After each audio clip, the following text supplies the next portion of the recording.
ইংল্যান্ডকে ফাঁসানোর জন্য ভারত যে পরিকল্পনাটা তৈরি করেছিল রাঁচির মাঠে, সেটা কি ভারতের উপরেই, মানে ভারত কি নিজেই ফেঁসে গেল ইংল্যান্ডকে ফাঁসাতে গিয়ে? বন্ধুরা, আজকের দ্বিতীয় দিনের খেলার শেষে চতুর্থ টেস্ট ম্যাচের তো এমনই মনে হচ্ছে। আমরা দেখলাম যে শুরুতেই প্রথম 1 ঘন্টায় ইংল্যান্ড তারা প্রথম ইনিংসে 353 রান করলো, যার জবাবে ভারত প্রথম ইনিংসে আজকের দিন শেষে 219 রানে 7 উইকেট। ভাবতে পারছো, অনেকেই হয়তো অবাক হয়ে যাচ্ছে যে এই ভারতীয় ব্যাটিং লাইন আপ এত কম রান কীভাবে করলো। ভারতকে কিন্তু এখনও 134 রান ভারতকে করতে হবে, যেখানে আমরা দেখতে পাচ্ছি 7টা উইকেট পড়ে গেছে। আর 7টা উইকেট যেসে উইকেট না, টপ পুরো একবারে ব্যাটসম্যানগুলো। যশস্বী জয়সওয়াল যদি আজকে 73 রান না করতো বন্ধুরা, তাহলে তো হয়তো ভারত আরও অনেক আগেই অল আউট হয়ে যেতে পারত। যেখানে আমরা দেখলাম রোহিত শর্মা ততটা রান করতে পারেনি, 2 রান করে আউট হয়ে গেছে। শুভমান গিল 38 রানের একটা ইনিংস, ভালোই খেলছিল জয়সওয়ালের সাথে, কিন্তু 38 রান করে সেও আউট হয়ে গেছে। আজকে সরফরাজ, সেও 14 রানের বেশি করতে পারেনি।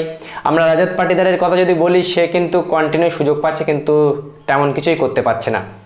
ফাস্ট বোলাররা আউট করেনি, শুধুমাত্র রোহিত শর্মাকে জিমি অ্যান্ডারসন আউট করেছে, বাদবাকি কিন্তু শোয়েব বাশির আর টম হার্ডলি। বন্ধুরা, একটা লেফট আর্ম বলার স্পিনার, একটা রাইট আর্ম অফ স্পিনার বলারের বলে আউট। শোয়েব বাশির 4টে উইকেট নিল আজকে, আর টম হার্ডলি 2টো উইকেট। ভাবতে পারছো যে এই কন্ডিশনে কিন্তু ভারত ইংল্যান্ডকে ফাঁসানোর জন্য স্পিন ট্র্যাক করেছিল, আর দ্বিতীয় দিনে এসে স্পিন এতটা হবে যে আমাদের ভারতীয় বোলার ব্যাটসম্যানরা খেলতেই পারবে না।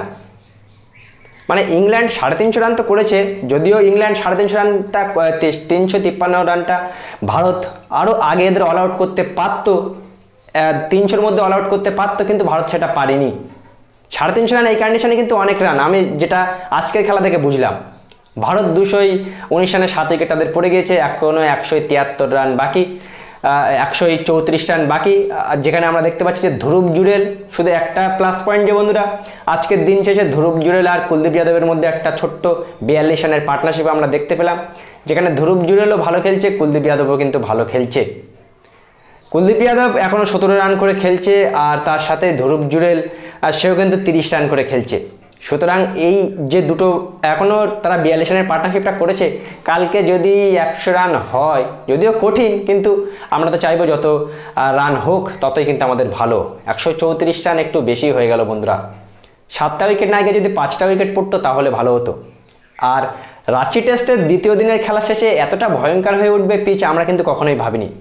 সুতরাং কালকে তৃতীয় দিনে এই দুটো ব্যাটসম্যান যত বেশি রান করবে তত কিন্তু ইন্ডিয়ার জন্য ভালো হবে।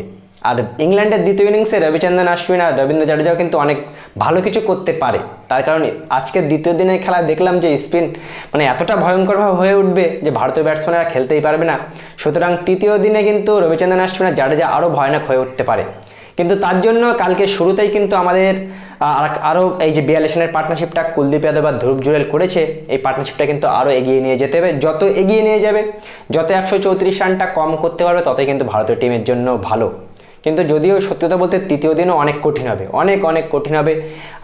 যদিও টপ অর্ডারের আর কোনো ব্যাটসম্যান নেই, মিডিল অর্ডারেও তেমন কেউ নেই, একমাত্র ধ্রুব জুয়েল একটু ব্যাটিং করতে পারে, আর কুলদীপ যাদব তার সাপোর্ট দিতে পারে। দেখা যাক কালকে ভারত কতটা টক্কর দিতে পারে। কঠিন হবে স্পিন ট্র্যাকে, কিন্তু ভারত ফাইট ব্যাক করতেই জানে। মনে এটা ভুললে চলবে না বন্ধুরা, ইংল্যান্ড প্রথম টেস্ট ম্যাচে 190 রান ভারতের কাছে লিড থাকা সত্ত্বেও কিন্তু ইংল্যান্ড জিতে গিয়েছিল। সুতরাং হাল ছাড়লে হবে না, ম্যাচটা যে করে আমাদের বের করতেই হবে।